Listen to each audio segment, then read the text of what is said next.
Nightcast. Stephen Lloyd Gilbreth brings you the current news from the world today and how it relates to Bible prophecy. Understanding the end-time events leading to the peaceful world tomorrow. Ladies and gentlemen, Stephen Lloyd Gilbreth. Good evening, friends. Sounds like we were hanging up there for just a moment, but I think we're on and we're live. And for this Sunday night, April 27, 2014 edition of Nightcast.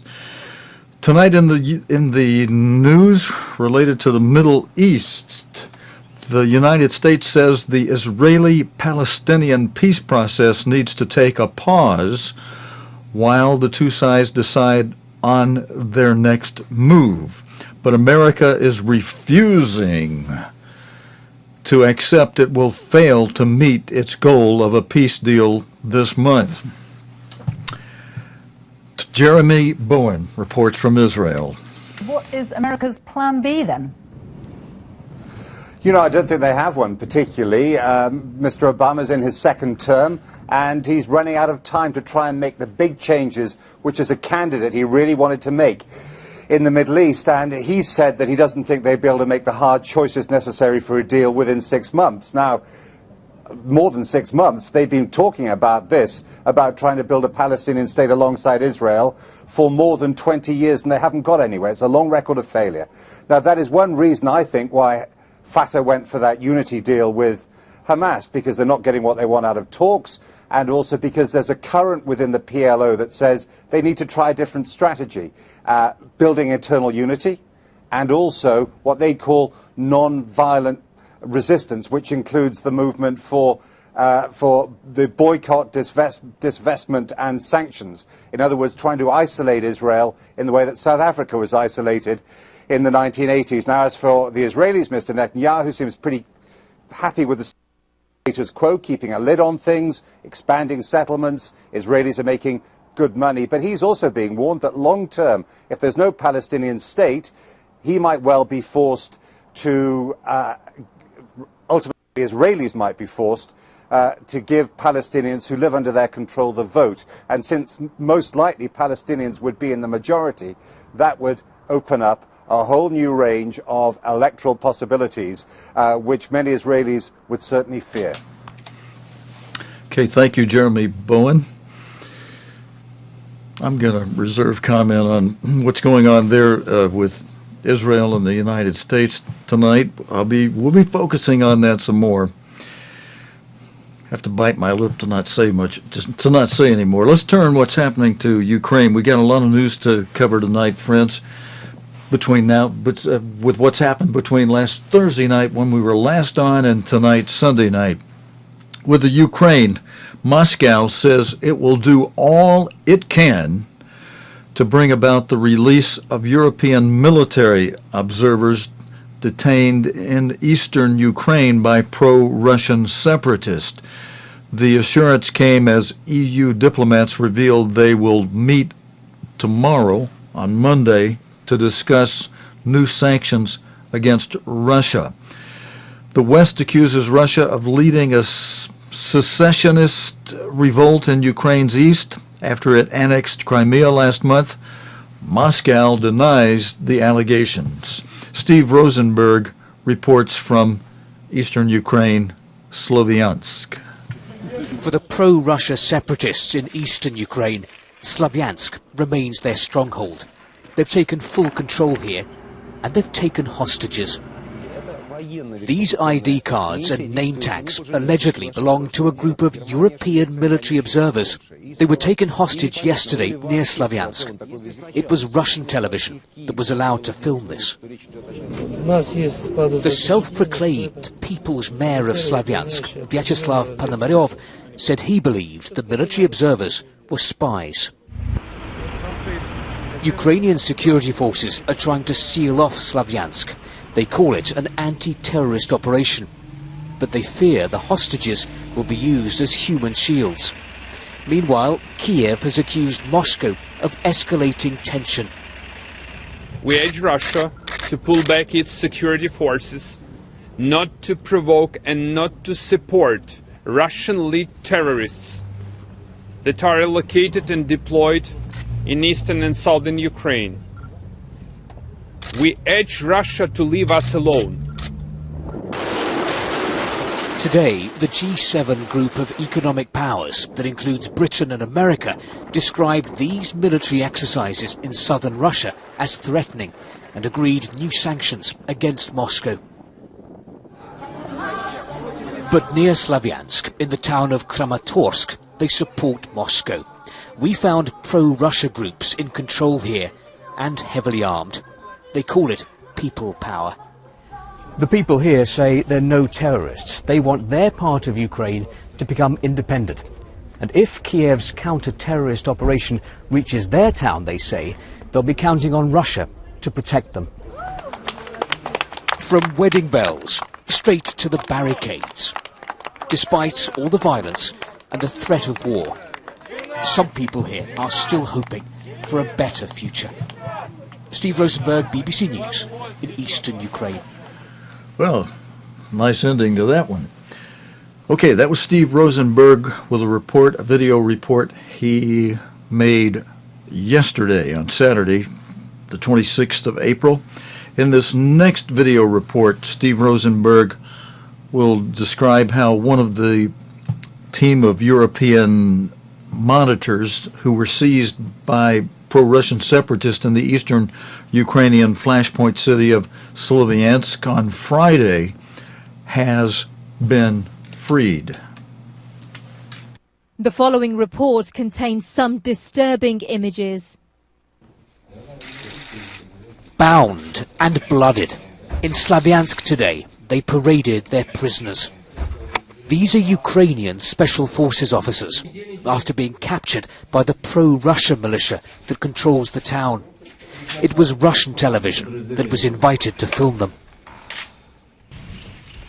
Later, the militants put on show their most high-profile hostages, the military observers from Europe they'd abducted on Friday. The captives looked nervous and they looked exhausted. We have no indication when we will be sent home to our countries and to see our families. The militants that seized them have called them NATO spies, but they rejected that. We are not fighters, we are diplomats in uniform. One of the observers from Sweden was later released on medical grounds. Talks are continuing to try to free the whole team. The West has denounced the hostage-taking and accuses Russia of escalating tension and of backing the separatist movement in eastern Ukraine. A fresh round of economic sanctions against Moscow is due as early as Monday, but it's thought that Russia's economy is already suffering. We have seen more than $60 billion of capital flight out of Russia so far this year, and serious falls in the Russian stock market. So no one should underestimate the impact on Russia and Russia's own interests of continued escalation of this crisis. Pro-Russia groups have now seized the TV station in Donetsk, so they can replace the local Ukrainian channel with Russian television. Attempts to seize strategically important buildings like this one in Donetsk and the growing number of hostages in Sloviansk, it all increases the pressure on Kiev and complicates its efforts to crack down on pro-Russia militants. It means that so far, Kiev is failing to restore control. Steve Rosenberg, BBC News, Donetsk.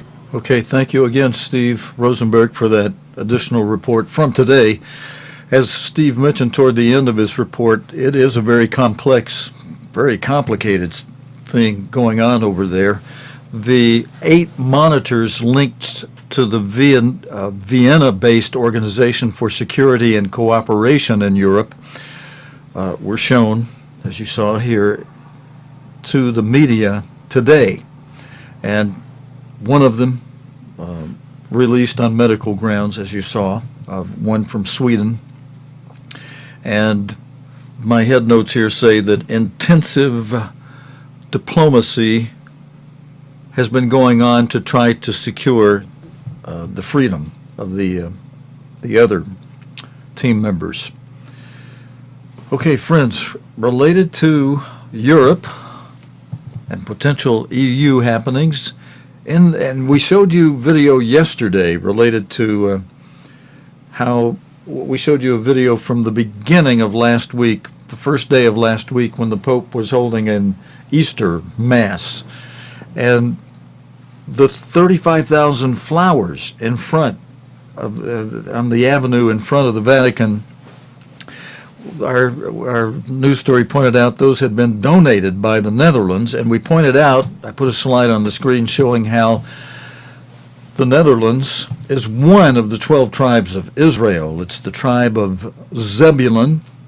Zebulun was born to Leah as Leah's 6th child.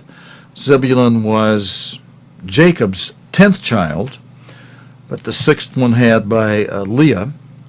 And there is some of the tribe of Zebulun also in South Africa, but basically the bulk of them are in the Netherlands. And in today's news, in the Netherlands today, many polls are predicting the maverick anti-immigration politician Geert Wilders' Freedom Party, PVV, will win the European elections being held on the 22nd of May. Mr. Wilders blames the monster in Brussels for forcing the Dutch to hand over their cash to bail out the EU's struggling southern economies. But his hardline stance is too extreme for some other anti-EU politicians, including Nigel Farage, leader of the UK Independence Party, UKIP. So what is it that makes him so attractive to Dutch voters? And friends, not only that, but just the fact that there's some argument going on, and you'll notice in this video how the Netherlands actually helped to craft the coming together of the EU. They had a big part in it.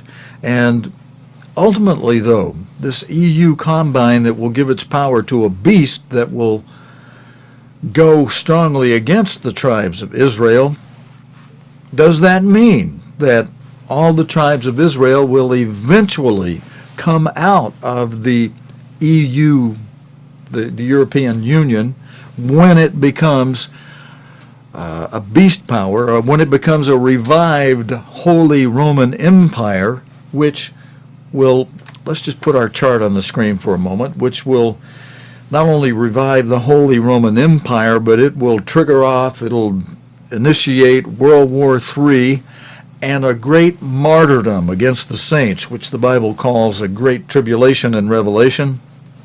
Jesus Christ described it as a time of great affliction when the saints would be martyred. It'll be the time the two witnesses spoken of in Revelation 11 will be testifying to the world, and it'll be the time of Jacob's trouble, a time that Jesus Christ said is so bad that no time before it has ever been so bad, and no time after it again will ever again be as bad. That's represented in this chart in the 5th column with the number 5 above it, labeled as the Great Tribulation, a time of the martyrdom of God's saints, and again a time of the revival of the old Holy Roman Empire, with an emperor most likely coronated in Frankfurt, Germany, and a Syrian, a German, and he'll be what he or she will be what the Bible calls a beast, and will be directed by a great false religious leader, false prophet. In this next news clip from today that I was just describing, related to the Netherlands, Anna Halligan took a spin around The Hague to find out the answers to the questions that we were presenting about Geert Wilders and whether the Netherlands is going to stay in the EU or not ultimately. The The Dutch were among the original architects of the European Union, but repeated rounds of Brussels-driven budget cuts have left many voters disillusioned. A new breed of Euroscepticism is blossoming here. Last month, Geert Wilders, seen here with the French far-right leader Marine Le Pen, promised supporters that a victory for the Freedom Party would mean fewer Moroccans in the Netherlands. More than 5,000 people have registered official complaints, accusing Mr. Wilders of hate speech. If the prosecutor decides to press charges, it could end his European parliamentary dream. I'm not going to compare Wilders with the Second World War German leaders, but what he does do, he makes use of the same tactics. Fear and blame. People are plagued by crisis, by unemployment, and the PVV is like a protest party. The Dutch parliament, just on the left there, is dominated by the Liberals and Labour. But on the outskirts of the city, past the Peace Palace, in places like Duindorp, it's a different story. The Populist Freedom Party has been capitalising on this discontent. In many parts of The Hague, it is the most popular party. Geert Wilders' manifesto for the European elections promises to take the Netherlands out of Europe and allow the country to go on a different course. Most Dutch voters, they don't care about that Moroccan scandal. They're already looking for the European elections, and they're thinking about their wallet, they're thinking about the jobs. And some of them feel that Geert Wilders is most capable of protecting those things. But down by the North Sea coast, others say a stronger union has the greatest potential to deliver prosperity here. I think it's a good thing to grow together to a very strong European country for all of the members. Because I'm a trader. I'm importing and exporting goods from China, etc., throughout Europe. And I know how difficult it was before 1993 and how easy it is now. Choppy times ahead, and these European elections will test the Netherlands' relationship with Europe. But the Dutch finance minister has recently revealed there will be no need for any more austerity measures in 2014 and 2015 as the country stays within the strict European budget targets. The question is, will this be enough to convince Dutch voters that the relationship is back on track and that there are brighter times on the horizon? Okay, thank you, Anna Halligan, for that report. Friends, related to the UK possibly leaving the EU. For them, quitting the EU would pose very significant risk to Britain, so says the body which represents major UK-based banks and insurance firms. The UK commissioned a report to examine Britain's relationship with the EU from a financial and professional services perspective. It found that exiting the EU could harm investment in Britain and raise unemployment and prices. Business correspondent Joe Lynham reports. London is home to some of the largest banks, insurance companies and professional advisors in the world. Collectively, they account for almost 15% of the UK economy, so their opinion always gets a hearing in the corridors of power. And this time, the city is very worried about Britain quitting the EU. In examining what Britain's economy might look like outside the EU, City UK says that UK banks may not be able to get full access to Europe's single market. Future financial rules could adversely affect British banks and insurance companies. And a British exit, known as Brexit, would lead to higher prices, higher unemployment and lower growth. Time and again what we found was that only by membership do we get voting rights, do we have the right to veto unpopular measures that aren't in our national interest. But more importantly, membership of the European Union means that our recovery will continue. Exiting the EU means exiting 60% of the world's trade deals. It puts our economy at long-term risk. The City UK tried to scare us in the 1990s, saying we shouldn't join the euro because the city will fail and all the business will go to Frankfurt. He's trying to scaremonger again, and if Britain does vote to leave, it won't be the end of the world. The city is a global marketplace and it will still succeed whatever happens. With European Parliament elections taking place next month, you can expect a lot more debate, discussion and polarising opinion on the issue of Britain's relationship with the European Union. And that's still 3 years before a possible in-out referendum in 2017. Joe Lynham, BBC News. Thank you, Joe. At least 31 people have been killed in Iraq as a series of blasts targeted a Shia election rally in Baghdad.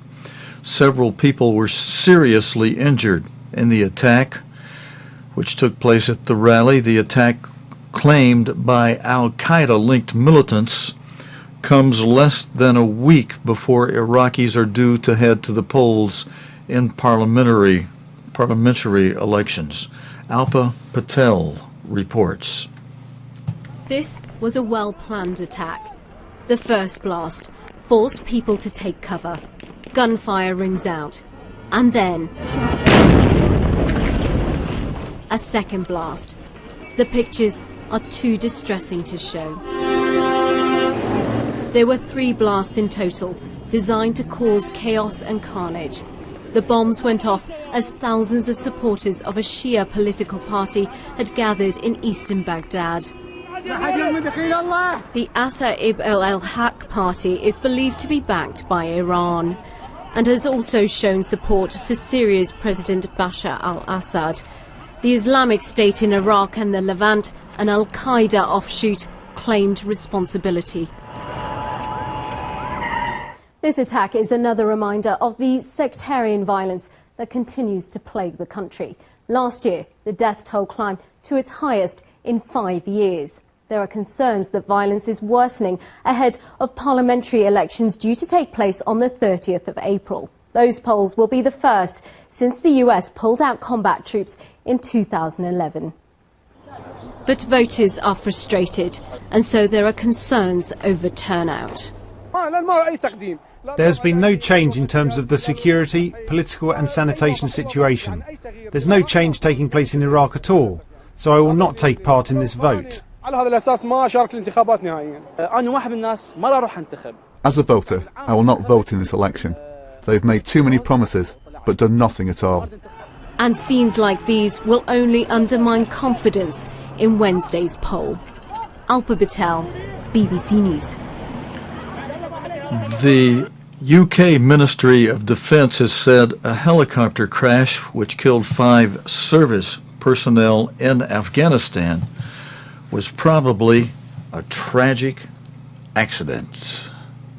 Speaking outside Royal Air Force Commander of the Joint Helicopter Command, Major General Richard Felton, paid condolences to the families. Caroline Wyatt reports. The flag at RAF Odium today flew at half-mast against a leaden sky. At the servicemen's base, a sense of shock and deep sadness at the deaths of their friends and colleagues. Our heartfelt condolences go out to the families at this most difficult time. The investigation into this accident is ongoing, but this is not the time now for speculation or comment. Our focus for the immediate future is to ensure that the families receive the support they need at this most difficult of times.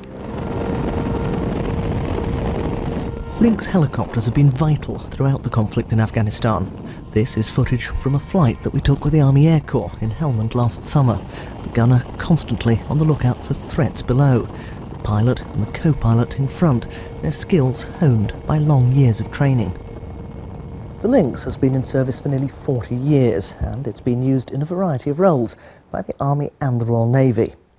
The helicopter that crashed would have been armed with a heavy machine gun and uprated engines to deal with the rigours of operating in Afghanistan. The Lynx has a good safety record, with the last fatal military crash, a Royal Navy Lynx, in December 2004. The Ministry of Defence seems to be pretty certain it was not enemy action, and in which case there are by and large a couple of reasons. You'd be looking at a technical problem, malfunction, environmental conditions, or pilot error. But at this stage it is far too early to say. All I would say is Afghanistan is regarded as being an incredibly hostile environment for helicopter flying. The tragedy has brought tributes from the Prime Minister and many others. David Cameron said it brought home the sacrifices made by the UK's armed forces in Afghanistan. Caroline Wyatt, BBC News. Friends, Anna Halligan joins us again for this next report, in which she'll tell how the head of the task force in charge of eliminating Syria's chemical weapons says Damascus still holds about 7.5% of its 1,300-ton stockpile at one site. The MV Cape Ray is still docked in Spain, awaiting the arrival of its high-profile cargo. Hundreds of tons of Syria's most dangerous chemicals will be destroyed in special hydrolysis units below deck. This removal mission was seen as a rare opportunity for the international community to reduce the suffering in Syria, and the Organisation for the Prohibition of Chemical Weapons is urging President Assad to complete the handover. But now there is a new concern. Chlorine has many industrial uses and was not on the list of weapons ingredients submitted to the OPCW by Damascus. But using it as a weapon would contravene the Chemical Weapons Convention that the Syrian government signed up to. It has denied deploying chlorine bombs.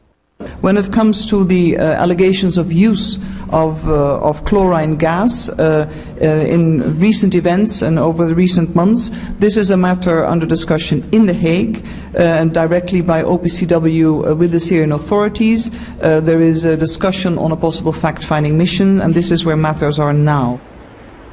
President Assad's promise to sacrifice his 1,300-ton chemical arsenal was widely seen as the move that averted US military intervention in Syria. But if recent reports that chlorine gas is now becoming the weapon of choice are accurate, it could threaten to undermine the success of this historic mission. The fear is that even with all of the declared toxic agents removed from Syria, the suspected use of chlorine as a weapon means the threat of chemical warfare may not be over. Anna Halligan, BBC News in The Hague. Friends, on our next story related to the first, let's put the chart up on the screen just for a moment. It relates to the first seal of Revelation, the seal of false prophets, false Christ, deceivers. And if we were to punch in saints or saint, I should have just maybe used the word saint here, in your, I should have used just saint, in your Bible or electronic concordance, you'll find that those who have been called now in this age as the elect for the spring harvest are the saints of God. I'll look that up for you by tomorrow night. We're short on time, and I want to get right into this next report, in which you'll see two leading popes of the 20th century being declared as saints in a ceremony in Rome. It was joyful, it was solemn, it was spectacular, it was humble. The moment when the Church declared that two of its own had entered heaven as saints. The ancient rite took place in the presence of bodily relics of the two men, a sliver of skin from the body of John the 23rd, a vial of blood from John Paul II. A greeting for former Pope Benedict. Never before have two living popes overseen the making of saints. In Latin. Okay, we just wanted to let you know what's going on with that over there. I'll have more comment on that probably this week, maybe even tomorrow night. We're out of time for tonight. This Sunday night report, keeping tonight to a half hour, friends. God willing, and the creek don't rise. We'll be back again tomorrow evening, Monday night, for our next report of the current day's news related to the Bible and prophecy here on Nightcast. Until next time, this is your host, Stephen Lloyd Gilbreth, saying, so long, friends. You have been watching Nightcast with Stephen Lloyd Gilbreth. Nightcast can be seen Sunday through Thursday nights here on cogtv.org. Tonight's program is also available anytime on demand in the cogtv.org video archive.